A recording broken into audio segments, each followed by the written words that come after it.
The 8th annual gala was held at the Great Overland Station in Topeka, Kansas on June 17, 2011, and in honor of Kansas's 150th birthday, this year's gala introduced the Kansas Hall of Fame. Hall of Fame inductees included U.S. President Dwight David Eisenhower. Eisenhower was recognized around the world by the nickname Ike. As Supreme Commander of the Allied Forces, credited with liberating Europe during World War II, as President of the United States, he led America into one of its most prosperous decades. Eisenhower was represented by his great-grandson, Merrill Eisenhower Atwater. Just a great example of the time Ike was working the land one day and actually ended up cutting his leg.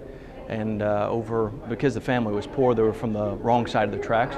They ended up having to he actually contracted blood poisoning over time because they couldn't afford the doctor.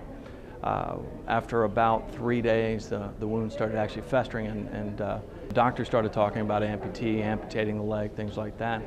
And what ended up happening is that Ike, in turn, locked himself into his bedroom for 3 days, 4 days, and allowed for the blood poisoning to actually subside and go away, and he ended up being okay. This is one great story of what kind of person he was. Former U.S. Vice President Charles Curtis was also inducted into the Hall of Fame. Curtis was a United States Senator and Vice President under Herbert Hoover. He was a member of the Kansas tribe, and he served in Congress, was the Senate Majority Leader, and was a candidate for President. Guy Monroe, Chairman of the Kaw Nation, was there at the ceremony to represent and accept the award for Charles Curtis. The founders of Pizza Hut, Dan and Frank Carney, were at the ceremony to receive their awards into the Hall of Fame. Parents around the world are grateful for these brothers, and through their creation and subsequent franchising of Pizza Hut, they forever answered the question of, what's for supper tonight? Frank and I are very honored. We're in a very exclusive group. Yeah, we had a free Coke sign, and we only had the 8 letters and a space or whatever it was, and so we knew we wanted to put pizza on it. So it wasn't a big leap forward because of the way the building was set up. It had a hip roof on it, and that was the science behind it. Former Senator Robert J. Dole was inducted as well. Wounded in the mountains of Italy in World War II, supported by his hometown of Russell, Bob Dole went on to law school, then county, state, and federal elected positions. He was the longest-serving Senate Republican Majority Leader and the Republican Party nominee for president in 1996. Senator Dole was represented by Senator Steve Morris. I was a freshman congressman. It was a arrival in Washburn happened to coincide with the Kansas centennial.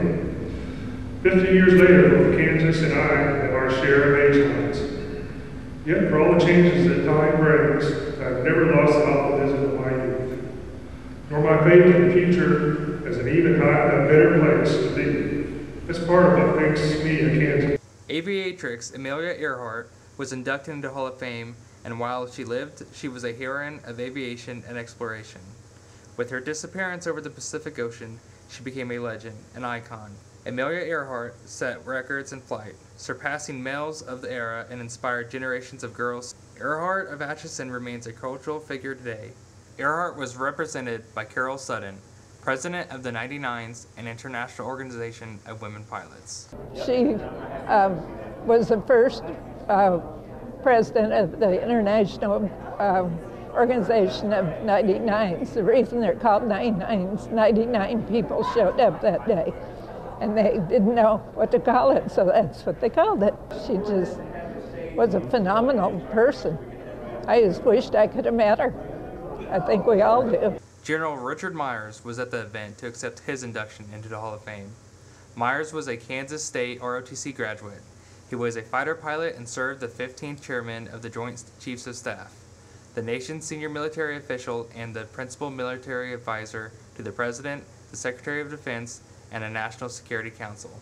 Serving from 1965 until 2005, his 40-year Air Force career spanned Vietnam to Operation Iraqi Freedom. Marshal Matt Dillon, as portrayed by James Arness, was inducted into the Hall of Fame. Millions of Americans first came to know Kansas through black and white TV sets when Marshal Matt Dillon visited their living rooms each week. Portrayed for 20 years by World War II veteran James Arness, Dillon possessed unfailing common sense combined with honesty, integrity, and decency. Arness brought Marshal Dillon to life through the lens of his own character. Accepting the award for James Arness was Special U.S. Deputy Marshal of Dodge City, Charlie Maid. First time I met James Arness was in 1959. I think James Arness, the reason he should be inducted into this Hall of Fame is that he was a great American.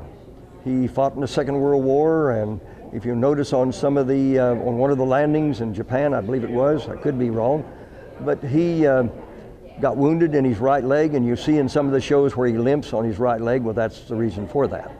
But I think more than that, he was a great American, and I think the morals that he used on that show, where he didn't treat anybody any different. If you were wrong, you were wrong, and it was all whatever the penalty was for what you'd done was always fair. And he went way out of his way to help everybody and to do, you know, what a good person would do.